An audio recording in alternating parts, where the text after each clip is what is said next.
All right, well, hello everyone and happy Thursday. It's digital host A.J. Wuest here, welcoming you back to Before the Four.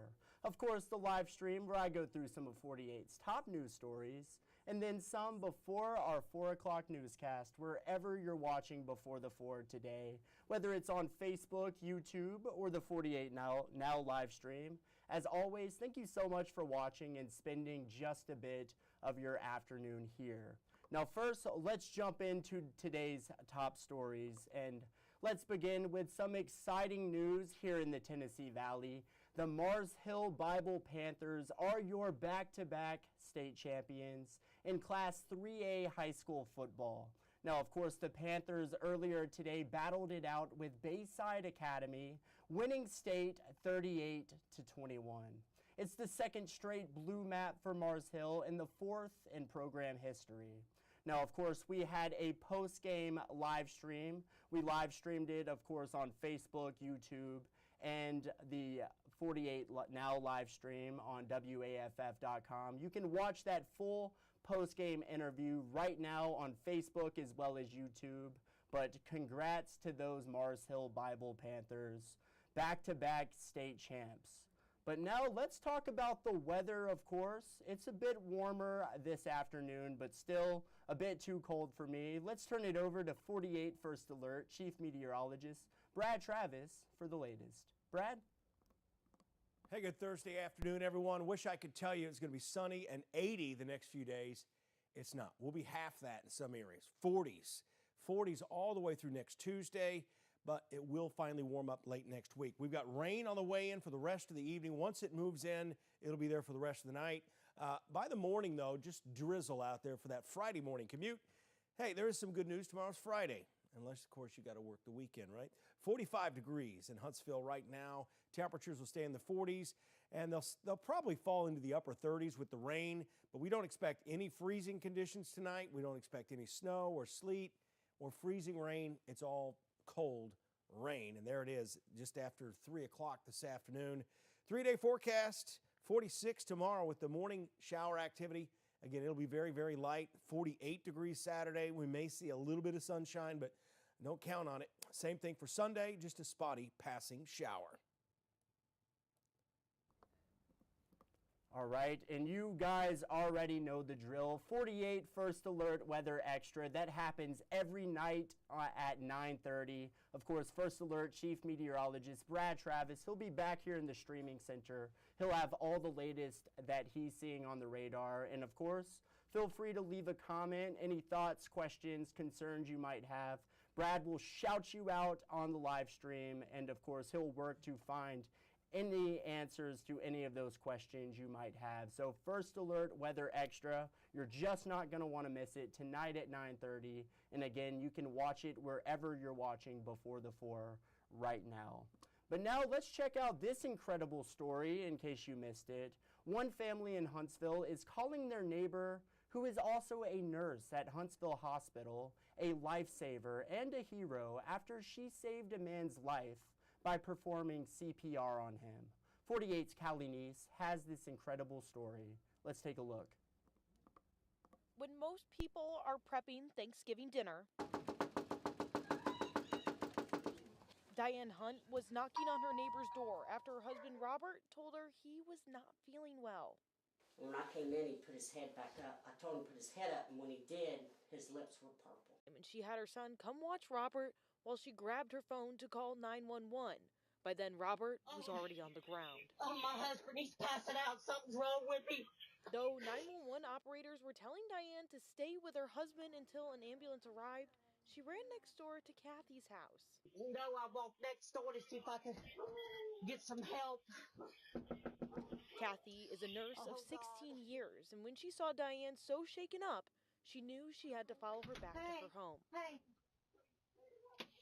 Oh, hey. What's happening? Kathy said Robert wasn't breathing, she couldn't find a pulse, and he was all blue. That's when she began performing 4 rounds of CPR. I just started doing CPR, was laser focused. I was like, this is what we have to do, and we're going to do it. And all of a sudden, he started moving a little bit, and I felt a pulse, and he was starting to breathe on his own. And I was yelling, "He's got a pulse!" Shortly after that, the ambulance arrived to take Robert to the hospital. She saved his life. I'm so thankful for her. And but he's on his way to recovery, and that's the best thing. Diane said though Robert is still in the hospital and has a long recovery ahead of him, Kathy saved his life, and she says they're so thankful to have her as their neighbor. Reporting in Huntsville, Callie Neese, 48 News, on your side. Incredible story there from our own Callie Neese. And now, days ago, we learned that the post office in Owens Crossroads might be relocating. Officials say the reason for the potential relocation is due to the size of its current office. Will Eldridge with more. I spoke to several residents as they flowed in and out of these post office doors, including a man that says he's disabled. He says that he can rarely find parking because the parking lot is mostly full of workers and packages on the ground. The federal employees are sitting on the ground, taking up all the parking spaces. They don't have enough space to do their job or us to do ours by mailing packages. They're overcrowded. They don't have enough employees. They quit all the time. USPS announced last night it's considering moving the Owens Crossroads post office to a new location within 3 miles of this one. USPS has not announced where this new location will be, but says the goal is to address long-standing issues like lack of space. You may remember a story we did last year about Owens Crossroads residents' packages being delivered soaking wet from being left in the rain. In response, the post office placed a large tent in the parking lot to keep packages safer. USPS says a postcard will be mailed out to residents inviting them to share their concerns, comments, or support on the possible move. You can send those comments to the P.O. box on your screen. USPS asks that you include the attention line shown as well. They ask that you send your comments within the next 45 days. Reporting in Owens Crossroads, Will Eldridge, 48, on your side. And now with that, we're going to head to break, but coming up, residents filing a lawsuit against a shooting range in Lawrence County after they reported bullets hitting their house, and a sweet Christmas story out of the Shoals you're just not going to want to miss. It's all ahead. We'll talk about it all in 1 minute.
All right, break time over, y'all. Hello, everyone, and welcome back to Before the Four. Now, residents in Lawrence County are fed up with a nearby shooting range after they say bullets have been peppering their houses. A lawsuit has been filed by several residents against the range. Nick Ballinger has the story. The Inner Circle shooting range is looking down a barrel, but not of a gun. Instead, a lawsuit from neighbors. It calls the range on Highway 157 a public nuisance, negligent, and malicious. All because of this bullet hole riddled homes, some even inches away from a child's bedroom window. Listen to this video from a doorbell camera. That's a bullet whizzing by. One neighbor claims 12 bullets have struck their home since the gun range was opened by Zach Martin in 2024. Martin disputes these claims. None of this is true. None of it has been proven. Neighbors say they've even found bullets in their yard just 2,000 feet from the range. Martin says this is a rural area and those bullets could have come from anywhere. But that's not the direction in which we shoot. It's just no way, man. It's not possible. I just don't understand why they're targeting us when there's, like I said, when there's other people shooting in the community. Neighbors say they spent the entire summer inside, scared of a stray bullet. Their attorney issued this statement saying, quote, "My clients would like to stand in their front yards alongside their grandchildren and not be shot." But last week, Martin fired his own shot in this metaphorical war. Now, this gravel driveway is the only way for these neighbors to get from the road to their homes, and it just so happens that this stretch of the driveway runs right through the gun range property. So when the neighbors gave their intent to file to the gun range, here's what the owner did. He put up this, blocking the driveway and ultimately stopping the neighbors from getting to their home. So they continue to use that driveway without our consent, without any kind of writing. The suit claims the neighbors have been using the easement for decades without problems. Thursday, a judge will rule on the blockage. Martin says he's closed his range for the time being and just wants this problem resolved. I don't run this range to make money. I run it for the people, but I'm willing to take my range off the market, but I want me and my family and my friends to be able to use it. In Lawrence County, Nick Ballinger, 48 on your side. And today, Nick Ballinger was in court regarding this situation. He was at that hearing. He'll have more on the judge's decision coming up in our evening newscast, so make sure to stick around. But now, take a look at this. A real-life elf on the shelf. That, of course, is at Forest Hills Elementary in Florence to encourage students to come to school. Aria Pons, who actually attended that elementary school growing up, tells us all about it. Let's take a look. Gather around for a story you'll want to hear. Our Christmas tale starts with a drop in attendance this year.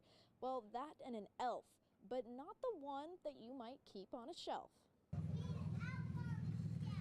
But not quite. Little JR, or more formally known as John Ray Russell, has been spending his mornings at Forest Hills in various places. So obviously the beach umbrella this morning. Yesterday I was on one of our 5th grade modular buildings greeting them as they came in. And then the first day I went up on our Jumbotron up front. The idea first came from Forest Hills principal Lori Fowler. She says they notice attendance drops every year around Christmas, and after brainstorming, they landed on putting their very own assistant principal in this costume. Just a fun way to incorporate Christmas spirit and get these students to school. Their faces just light up. They're giddy, they're laughing, they're pointing. You know, and then on top of that, our teachers are as excited, our teachers and staff are as excited as the kids are. Fun for all ages and already working. Just 3 days in, and both Fowler and Russell say they've seen an improvement in attendance. Another important message they want to share with the community is the impact of kindness. Just something as little as Mr. Russell putting on an elf suit and standing still for 30 minutes each morning. That has spread joy among our school, our students, our staff, our parents, our community members. So I just encourage everyone to spread a little cheer this Christmas season. Little JR wants the community to know he'll be here until the end of this year, and there's nowhere he can't hide. Aria Pons, 48 on your side. Love that story so much. Such a creative way to get kids to attend school, no doubt about it. A real-life elf on the shelf. I love it so much. And with that, let's go into the stories you're just not going to want to miss coming up in our evening newscast. An update to the lion habitat at UNA. 48's Aria Pons, of course, will have those details coming up. What's on the agenda tonight at Huntsville City Council? Callie Neese will be reporting on that today. And finally, a drone grant coming to the city of Madison. And these are just a few of the stories you're just not going to want to miss coming up in our evening newscast. And I know this is usually the time for Facebook fun, y'all, but unfortunately, I did not have time this afternoon to type up a question of the day, so no Facebook fun today, but stay tuned to tomorrow's Before the 4, which will start up right at 3:40, and we'll have Facebook fun tomorrow, I promise. But y'all, that is just about it for today's Before the 4. But as always, I want to thank you for sticking around, spending a bit of your Thursday afternoon here. Enjoy tonight's evening newscast, and as always, thank you so much for watching. You all have a great night.